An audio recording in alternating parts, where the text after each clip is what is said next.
संत कबीरदास जी का जीवन। संत कबीरदास जी का जन्म 15वीं शताब्दी के मध्य में काशी वाराणसी उत्तर प्रदेश में हुआ था। कबीर के जीवन के विवरण कुछ अनिश्चित हैं। उनके जीवन के बारे में अलग अलग विचार, विपरीत तथ्य और कई कथाएं हैं।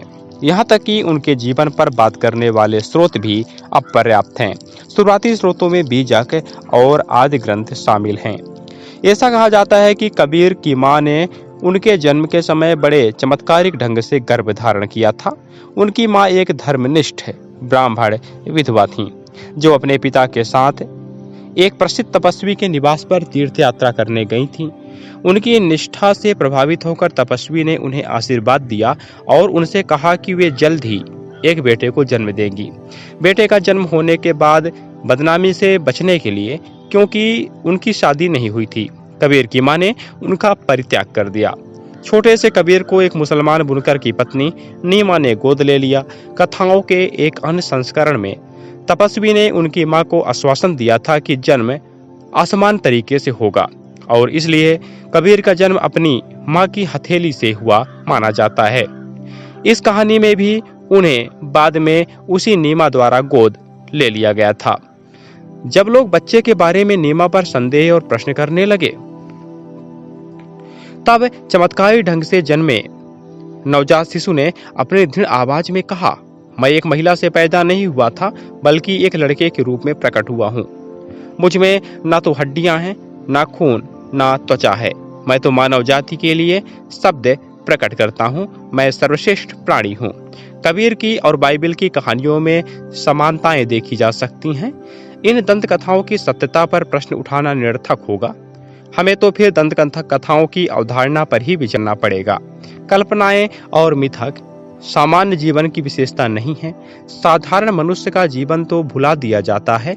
आलंकारिक दंत कथाएं और अलौकिक कृत्य असाधारण जीवन से जुड़े होते हैं। भले ही कबीर का जन्म सामान्य रूप से न हुआ हो, लेकिन इन दंत कथाओं से पता चलता है कि वे एक असाधारण और महत्वपूर्ण व्यक्ति थे।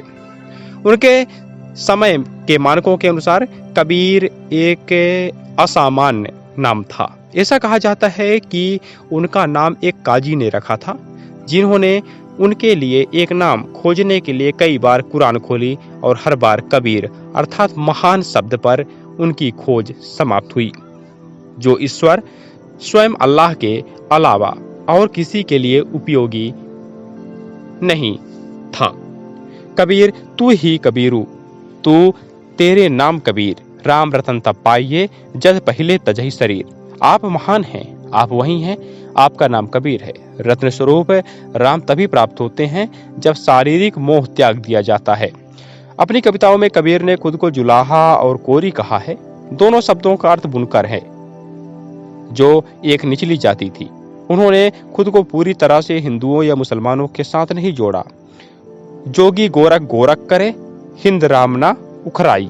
मुसलमान कहे खुदाई, कबीरा को स्वामी घट घट रहियो समाई। जोगी गोरख गोरख कहते हैं, हिंदू राम का नाम जपते हैं, मुसलमान कहते हैं कि एक अल्लाह ही है, लेकिन कबीर का भगवान हर जगह व्याप्त है। कबीर जी ने कोई औपचारिक शिक्षा प्राप्त नहीं की थी। उन्हें एक बुनकर के रूप में प्रशिक्षित भी नहीं किया गया था। उनकी कविताएं बुनाई से जुड़े रूपकों से भरी हुई हैं, परंतु उनका मन पूरी तरह से इस पेशे में नहीं लगता था। उनका जीवन सत्य की खोज की आध्यात्मिक यात्रा थी, जो उनकी कविताओं में स्पष्ट रूप से प्रकट होती है। ताना बुनना सबहु तज्यो है कबीर, हरि का नाम लिखी लियो शरीर। यानी कि कबीर ने कताई और बुनाई सभी को त्याग दिया है, हरि का नाम अपने संपूर्ण शरीर पर लिख लिया है। अपनी आध्यात्मिक खोज को पूर्ण करने हेतु वे वाराणसी में प्रसिद्ध संत रामानंद के शिष्य बनना चाहते थे। कबीर ने महसूस किया कि अगर वे किसी तरह से अपने गुरु के गुप्त मंत्र को जान लेंगे तो उनकी दीक्षा हो सकेगी। संत रामानंद वाराणसी में नियमित रूप से एक निश्चित घाट पर जाते थे। एक दिन जब कबीर ने उन्हें घाट के पास आते देखा तो वे घाट की सीढ़ियों पर लेट गए और रामानंद जी का पैर उन पर पड़ा और उनके मुंह से अनायास ही राम शब्द निकल पड़ा। कबीर को मंत्र मिल गया और उन्हें बाद में संत द्वारा एक शिष्य के रूप में स्वीकार कर लिया गया। खजीनत अल अस्फिया से हमें पता चलता है कि एक सूफी पीर शेख तक्की भी कबीर के शिक्षक थे। कबीर के शिक्षण और तत्वज्ञान में सूफी प्रभाव भी काफी स्पष्ट है। वाराणसी में कबीर चौरा नाम का एक इलाका है और ऐसा माना जाता है कि वे वहीं बड़े हुए थे। कबीर ने बाद में लोही नामक एक महिला से शादी की और उनके 2 बच्चे हुए। एक बेटा कमल और एक बेटी कमली थी। कुछ स्रोतों से यह सुझाव भी मिलता है कि उन्होंने 2 बार शादी की थी या उन्होंने शादी ही नहीं की थी, जबकि हमारे पास उनके जीवन के बारे में इन तथ्यों को स्थापित करने के साधन नहीं हैं। हम उनकी कविताओं के माध्यम से उनके द्वारा प्रचारित दर्शन में अंतर्दृष्टि प्राप्त कर सकते हैं। कबीर का आध्यात्मिकता से गहरा संबंध था।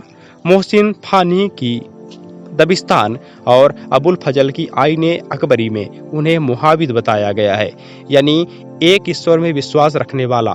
प्रभाकर माचवे की पुस्तक कबीर की प्रस्तावना में प्रोफेसर हजारी प्रसाद द्विवेदी ने बताया है कि कबीर राम के भक्त थे, लेकिन विष्णु के अवतार के रूप में नहीं।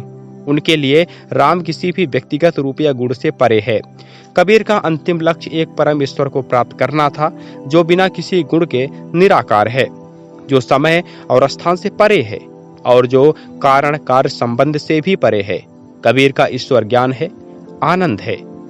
उनके लिए ईश्वर शब्द है जाके मुंह माथा नहीं रूपक रप, फूफ वासते पतला ऐसा तात अनूप, अर्थात जो चेहरे या माथे या प्रतीकात्मक रूप के बिना है, फूल की सुगंध की तुलना में सूक्ष्म है, ऐसा अनोखा उसका सार है। ऐसा प्रतीत होता है कि कबीर उपनिषद संबंधी अद्वैतवाद और इस्लामी एकत्ववाद से गहराई से प्रभावित थे। उन्हें वैष्णव भक्ति परंपरा द्वारा भी प्रेरणा मिली थी, जिसमें भगवान के प्रति पूर्ण समर्पण पर जोर दिया जाता है। उन्होंने जाति के आधार पर भेद स्वीकार नहीं किया। एक कहानी यह है कि एक दिन जब कुछ ब्राह्मण लोग अपने पापों का प्रायश्चित करने के लिए गंगा के पवित्र जल में डुबकी लगा रहे थे, तब कबीर ने अपने लकड़ी के पात्र को नदी के पानी से भरा और उन लोगों को पीने के लिए दिया। वे लोग निचली जाति के व्यक्ति द्वारा पानी दिए जाने पर बहुत नाराज हुए, जिसके उत्तर में कबीर ने कहा, अगर गंगा जल मेरे पात्र को शुद्ध नहीं कर सकता है तो मैं कैसे विश्वास कर सकता हूँ कि यह मेरे पापों को धो सकता है। केवल जाति ही नहीं, कबीर ने मूर्ति पूजा के विरुद्ध भी बात की है और हिंदू तथा मुसलमानों दोनों के उन संस्कारों, रीति रिवाजों और प्रथाओं की आलोचना की जो उनकी दृष्टि में व्यर्थ थे। उन्होंने उपदेश दिया कि संपूर्ण श्रद्धा से ही ईश्वर को प्राप्त किया जा सकता है।